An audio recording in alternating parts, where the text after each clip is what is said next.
আচ্ছা, আপনারা যারা তোফাজ্জলরে মারলেন, আপনারা তো সামনাসামনি ওর ভাত খাওয়াটা দেখছেন।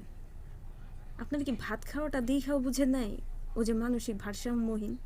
একটা স্বাভাবিক মানুষ কি কখনো ভাত খায়? এমন পরিস্থিতিতে ভাত খায় পেট ভইরা, তারপর ভাত কেমন লাগছে সেটাও বলে?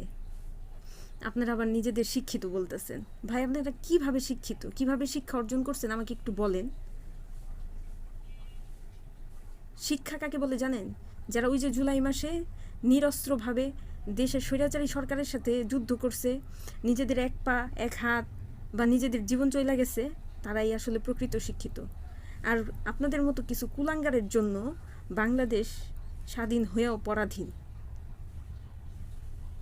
সরকারের কাছে আমার আবেদন, তোফাজ্জল ভাইয়ের মৃত্যুর জন্য যারা দায়ী তাদের কঠোর শাস্তি দেওয়া হোক।